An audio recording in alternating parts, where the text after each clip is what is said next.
But I see a kind of hide and seek game being played within the NNP, which doesn't augur well for the rank and file membership. They need to know where they're going, because right now, I can tell you on the ground, there's a split. There are people who are saying that, hey, if there's a convention tomorrow, I'm going to vote for Peter David to be leader.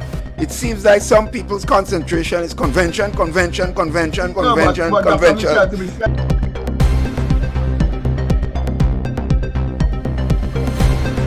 There's a big difference between Dr. Mitchell and Blaze, and now Peter and Dr. Mitchell.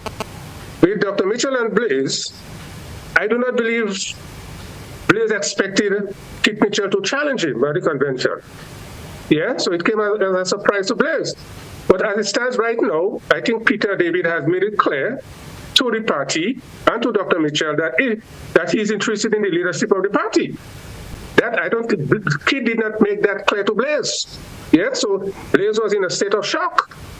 But Kit now is in no shock because Peter has made it clear that he is willing to run, and I see nothing wrong with that. There are many other people within the party, the hierarchy of the New National Party, who are just as capable of taking over the mantle of leadership like Peter David. But the problem is either you open this thing up and say, gentlemen, I am not running again, you feel free to elect someone to take over.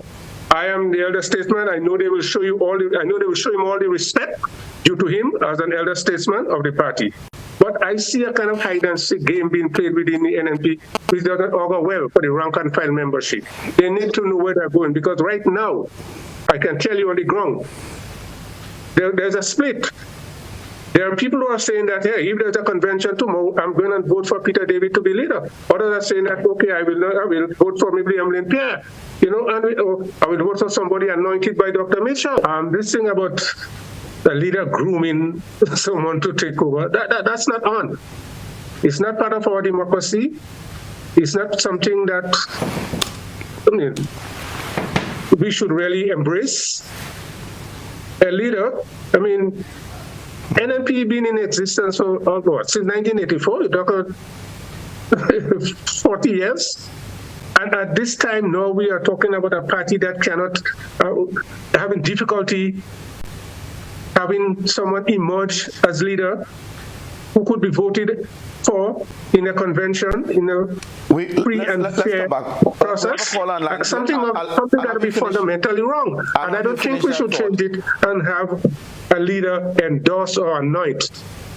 Dr. Mitchell is not running a stable, so you don't have to groom anybody. I do not believe, and in all fairness, I do not believe Peter David is challenging.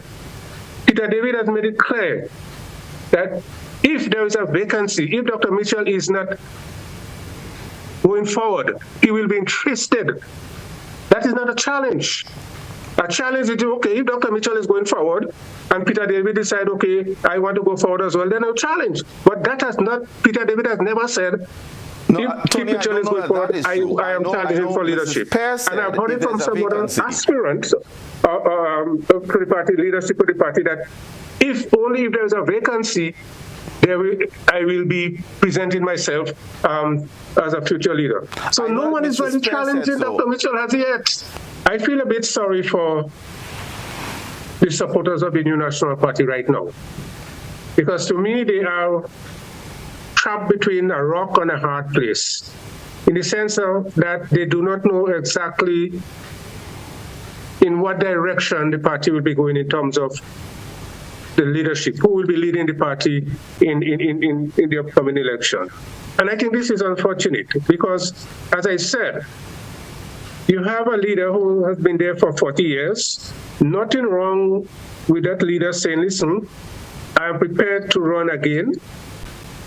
I believe he will get the support of a significant number of supporters because he's still very popular.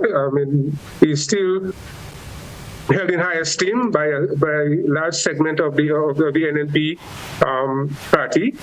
But that is not happening, and I see a hide-and-seek type of activity which is not fair to the members of the party. Right now, the members of the party are at loss. There's no convention. No one knows when a convention will be called.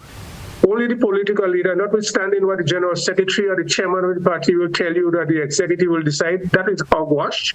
The political leader will be the one to decide when there will be a convention of the party. And I presume that he's waiting on the opportune time when there might be enough delegates that might be in favor of him returning to power. And I think that is not fair, because right now, as I tell you on the ground, the party is split.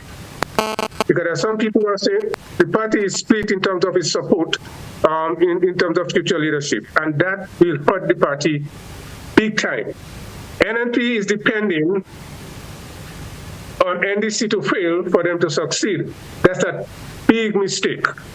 Because NDC, a young, youthful party, no way they will give up what they have right now and go back in the wilderness. They will try hard. And then this NNP must realize that their work is cut out for them, and the sooner they get a house in order and build strong pillars, the better will be for them. But as it stands right now, they're in a state of limbo.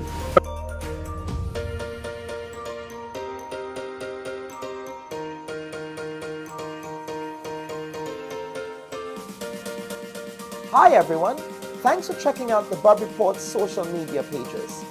If you'd like to get more videos, show highlights, and watch our weekly live show, follow our Facebook, Twitter, and Instagram pages, and also subscribe to our YouTube channel. You can catch repeat episodes on Wednesdays at 4 and 5 p.m. respectively on CRFM Radio and GBN TV in Grenada. We are also viewed on Sundays at 8 p.m. on WPG 10 throughout the Caribbean. Thanks for watching.